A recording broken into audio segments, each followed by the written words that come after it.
Hey, it's me, Destin. This is hard to explain, so let me just start here. Everyone has a unique worldview, and that worldview is shaped by different perspectives. Perspectives are shaped by how you choose to spend your time.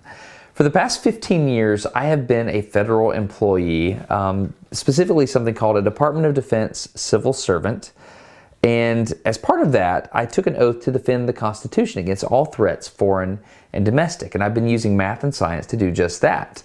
I've been doing that in the role of something called a missile flight test engineer for the Army Test Evaluation Command. We, the men and women of the Army Test Evaluation Command, have been tasked with the job of protecting soldiers by testing their equipment to make sure that if someone's going to use an offensive system against them, they can defend themselves. And in order to do that, you must first become an expert on the offensive systems. Does that make sense? This is the part that's, hard to explain, but for the last however long, I've been learning how to use these systems. For example, this is me operating a mortar, and I have to learn everything about this thing. This is me operating a minigun. Now, it looks like you're just shooting, but that's not what's happening here. This is me learning failure modes, how to operate it, the capabilities and limitations of the system. This is me learning common jams that happen, how to clear those jams. There's a lot of stuff going on here. It's not just shooting out of a helicopter.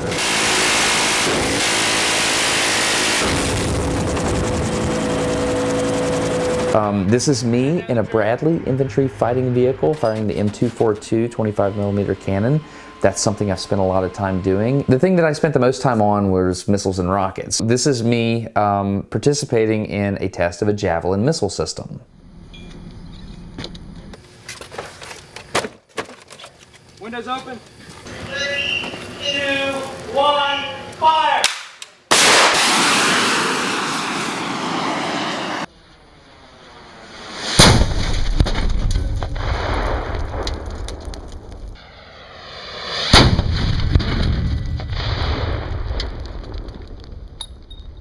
Footage like this goes on forever, and it's hard to believe that I was blessed enough to do this job. I took it very seriously, and my teammates who are still doing it are some of the most amazing people I've ever worked with. The men and women there are brilliant. Now, you know me. The world is interesting and amazing, and one of my favorite things to do is to be handed a complex question and work with a team of competent individuals to arrive at a solution to that. And then afterwards, I love sharing that path of discovery with others. I was talking about perspective earlier, and this is why. Over 15 years, you can kind of understand major trends and shifts that are happening. For example, in 2003, the main issues were terrorism, okay?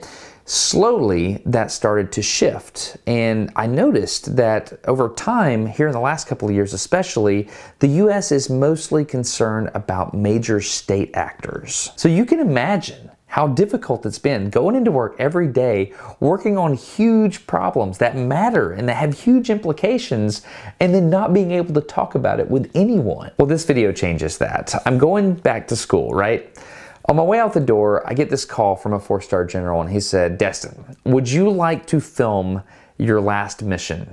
And after your mission, come to my office and interview me, a 4-star general, and we'll just talk about what you've been doing all this time and how your little piece of the puzzle fits into the overall bigger picture." And then he told me that we could make that a publicly releasable video. So yes, I'm excited about this. Let's go to Hawaii and let me share with you my last mission. For my last mission, I was told I'd be filming a mission in the Pacific off the coast of Kauai as a part of RIMPAC. RIMPAC is the Rim of the Pacific exercise. It's the largest naval exercise in the world, and it happens every 2 years in Hawaii. It involves countries from all over the world. Often with RIMPAC, they'll do what they call a SINK-X. It's an exercise which involves actually sinking a ship, in this case, the USS Racine. My job was to fly out in a helicopter over the Pacific, dozens of miles away from shore, as they're hitting this thing with missiles and rockets and bombs and torpedoes and all that stuff. I'm going to be in the helicopter up top, and my job is to get footage of impact. So that's why I had to go through dunker training with the Marines, because that helicopter, if it goes down in the ocean, there's nowhere to land, so you have to be able to figure out how to get out and survive. It took us about an hour to get out to the ship. We flew out over the water, which felt like forever, And we finally got there, and we realized that we had some challenges. Number one, we had to loiter at 10,000 feet, which meant we were like looking through a soda straw because we had our lenses zoomed all the way in. And with the rocking of the helicopter, that made it really hard to focus on the ship. So I was really concerned that my shot would be out of focus. Another issue is we didn't know exactly when the impact was going to take place. We knew that there was this window of time, which meant that me on the high-speed camera and the Barking Sands missile range guy to my left, who was operating a stabilized camera, we had to just focus on the ship the entire time, but we couldn't look at it with our naked eye. So we didn't know when impact was going to happen. We had to rely on the pilot to cry out impact, impact, impact whenever he saw smoke. So thankfully, he was very attentive. He did his job well. We did our job well, and we were able to capture the images and get the engineers data that they needed. They wanted to know what the warhead effects were. They were trying to do a specific thing with this specific Norwegian strike missile. It's a Norwegian missile that was operated by the US Army, which in itself is a fascinating thing, using targeting data from other systems. So this is really a big interoperability test. It was fascinating. So that was the first thing that happened. And then over the course of the day, the Racine just got walloped. It was monitored by a US Army Grey Eagle. The Australians hit it with a harpoon. The USS Olympia, a submarine, they hit it with a harpoon.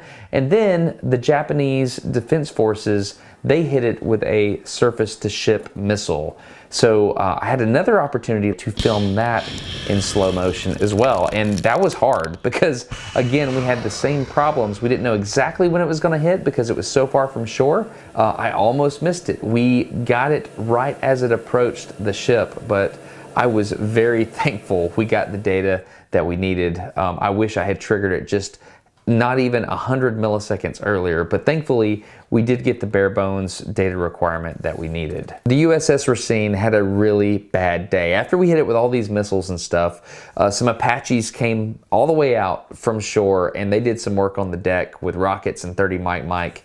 And then after that, the grand finale, a Mark 48 torpedo fired from a US sub. And this is something I will never forget. In a helicopter, over the USS Racine, you can get down closer because there's not like a huge safety fan issue like there was with missiles flying at you. You could be right there on it. So I chose to get the 4K camera and just get right on that ship and just hold it as best I could, and boom, you can see it happen. The cool thing to me is you can see that big air bubble form under the ship, and then it just breaks the keel. It's like breaking the spine of the ship, and that thing is done. Later it was finished off by some aerial stuff, but the USS Racine is no more. I'm gonna level with you here. I speak rocket, I speak missile, and I'm not intimidated by those things. This was an intimidating exercise for me personally because I don't understand how to coordinate battlefield maneuvers. Now I understand that people in the military do know these things. I don't. I asked my friend Captain Mackenzie Harp to help me get smarter on the topic, so she took me to speak with someone from the Asymmetric Warfare Group, which is a part of TRADOC. All right, this is Lieutenant Colonel Davis with TRADOC, Training and Doctrine Command, right? That's correct. So how does the battlefield work these days? Yeah, so right now, when you think about the modern battlefield, what you're thinking about is you're thinking about chess pieces moving on a map.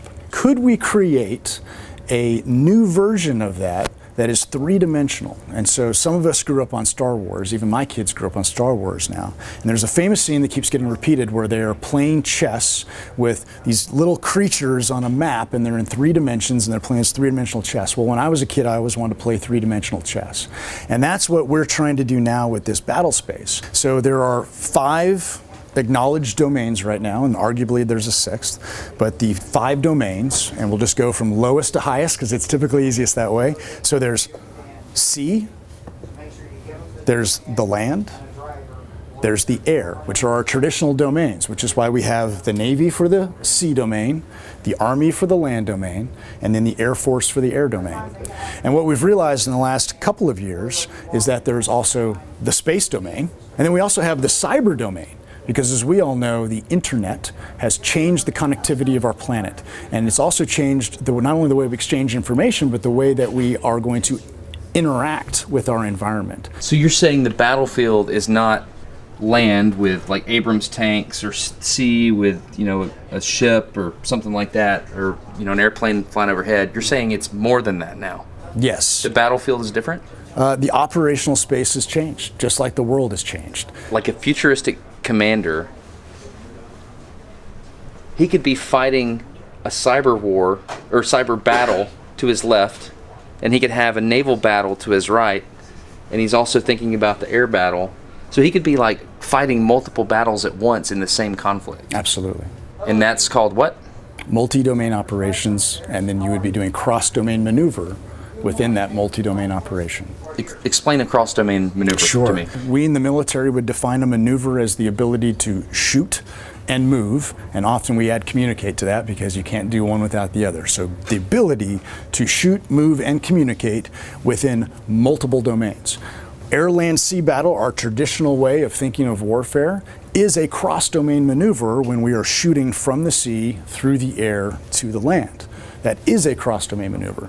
But now we have soldiers who have the ability to see through the cyber domain by using the space domain, i.e. a satellite, in order to conduct a ground movement inside of a city. You are working with how people interact with each of these domains. I need to find the person who is basically playing the chess game. And who would that be? So this is 4-star General Robert Brown, which is a really big deal. Sir, thank you I don't know about that, but yeah. even considering talking to me. What I've noticed, when I started 15 years ago, we were fighting insurgencies, Right. terrorism, things like that. Right. It's changing. Yeah, sure. So from your perspective, what I've learned about talking to all these other folks that work for you is something called multi-domain Operations. Operations. Yeah.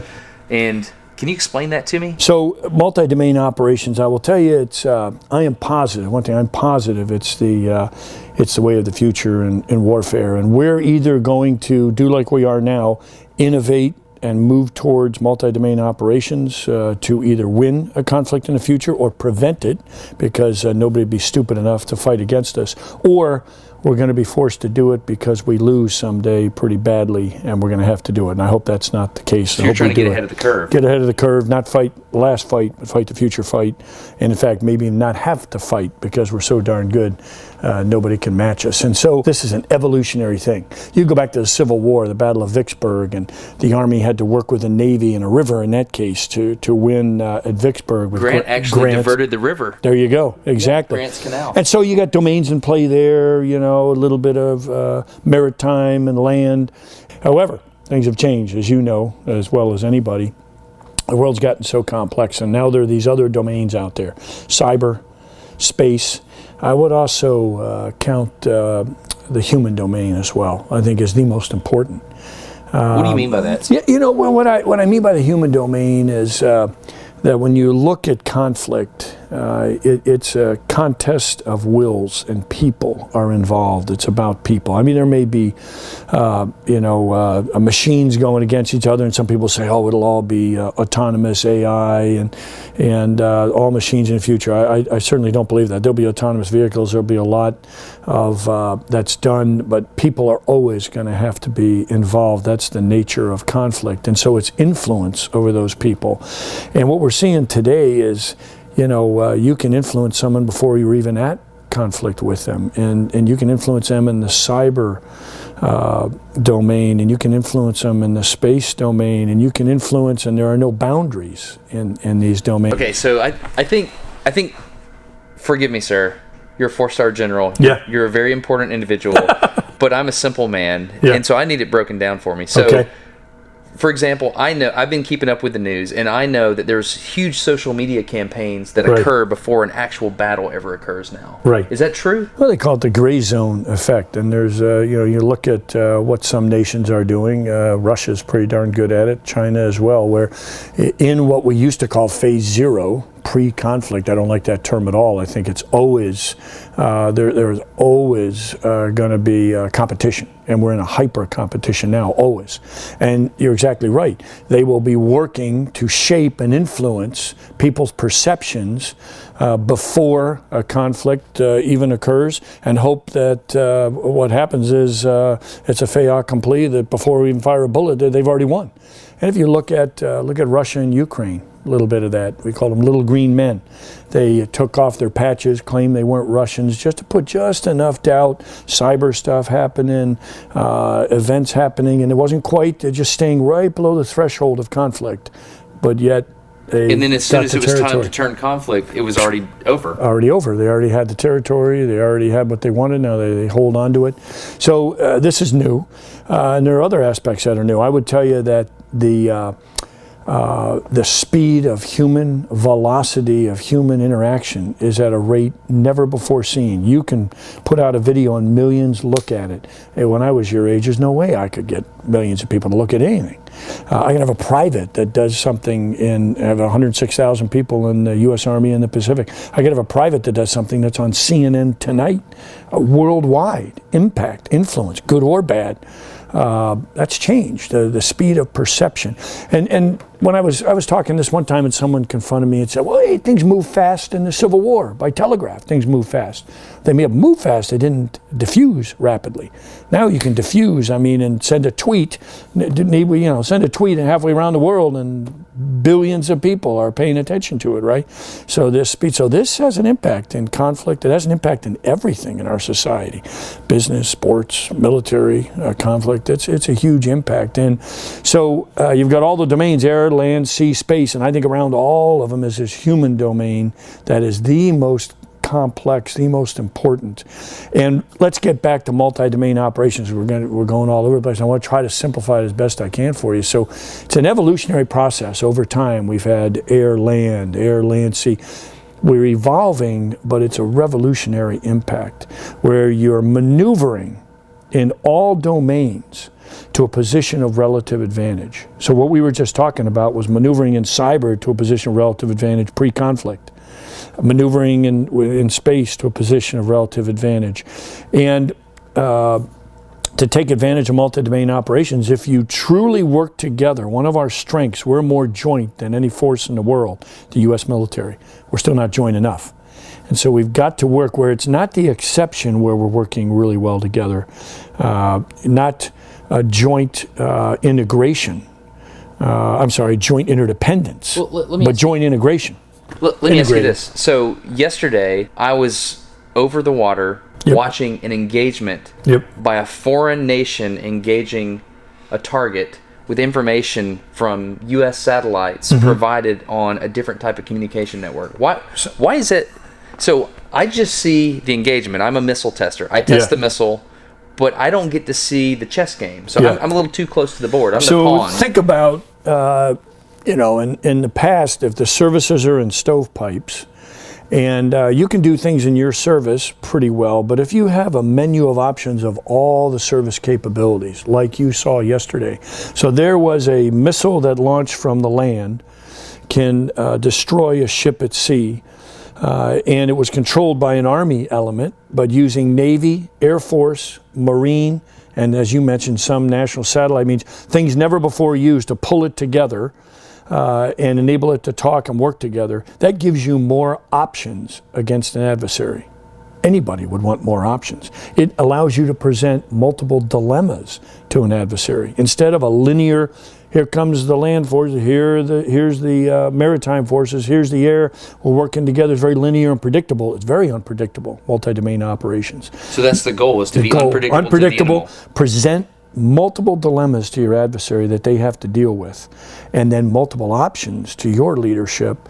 And that's what you saw a little taste of yesterday. Now picture if that ship is trying to skirt into the littorals to avoid our strength at sea that our Navy, the best in the world, has. So they're trying to skirt around it.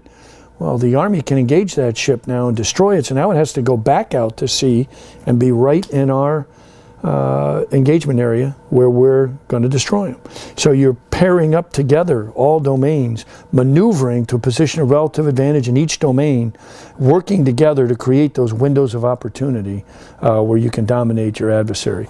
The other good thing is, the reason I talk about the human dimension, the human domains in all this, you can't do this if you can't empower people. What do you mean? Well, if you've got someone that you tell them a task and that's all they can do, this would never work. You have to have the ability to empower, what we call in the Army Mission Command, but the other services have similar versions, where I can give someone an outcome I want. They figure out how to get there. They'll amaze you with what they do. Talented young leaders. Our people are our advantage. The best non-commissioned officers in the world.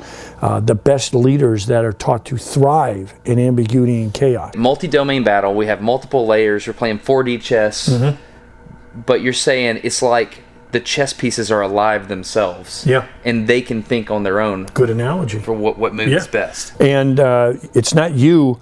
There's no longer the central figure moving that piece. It moves too rapidly. Those pieces are empowered and can move themselves, but work together and know how to work so they're integrated because they practice together all the time, just like we were doing yesterday and just like you saw historically for the first time, doing that on a regular basis. So you really develop a web of options that you can use to keep an adversary completely off guard, and you're completely unpredictable in that. So you're using all domains, all angles you can to present those multiple dilemmas, and that requires incredible joint integration. That's not natural because we all grow up in stovepipes. 37 years I've been Army, trained in Army schools. Yeah, I did joint time, I was on the joint staff and stuff, but I think of an Army solution first. You got to get out of those stovepipes. Maybe there's a better air solution, maybe a better cyber solution, maybe a better maritime solution. I think I see what's happening right here, sir. So this is U.S. Army Pacific. Right. You're the guy in charge of the 4D chessboard. Yeah. Pretty much. Well, portions of it maybe. Portions of it. Yeah. And so it's multi-domain operations. We've got land, sea, space, air, cyber. Is this video a weapon? Absolutely. What? So I just made a weapon? Yeah, pretty much. Operation? Well, if it can help folks understand, number one, if it can deter those that would do us harm, it's a hell of a weapon. Really? And if it can help those who are working this understand it a little better, support it a little better, it's a heck of a weapon. So yeah, I guess you could almost say that. It's pretty. That's why you're doing this. You're pretty clever with these analogies here. Yeah. I don't know what to do with this information now. That's pretty amazing. So war is changing. Yeah, there's no question. We're at an inflection point. And, some of the things, the reasons we go to war, maybe not changing, but the character of war with technology, significantly changing. I'll be honest, when I was growing up, a soldier, the stereotype of of an American soldier, was a tough person with big muscles that could run far and pick up big things. Yeah. Now it's a hyper-intelligent individual? Well, I wouldn't go away. Physical, prowess is key for a soldier because it's still tough work. And I would say in all the services, being physically fit is still key. In fact, we just developed a new Army combat physical fitness test that's excellent. That helps you prepare you for what you will face in combat. So you still have to be physically fit. You got to be more of a holistic person, but you've got to learn. And I wouldn't say it's hyper-intelligence. I'd say it's the ability to solve a complex problem in a timely manner with a creative solution. The ability to thrive in ambiguity and chaos. That's not necessarily hyper-intelligence. It's the ability to make the right decision, know when you have enough information, know when you don't have enough information.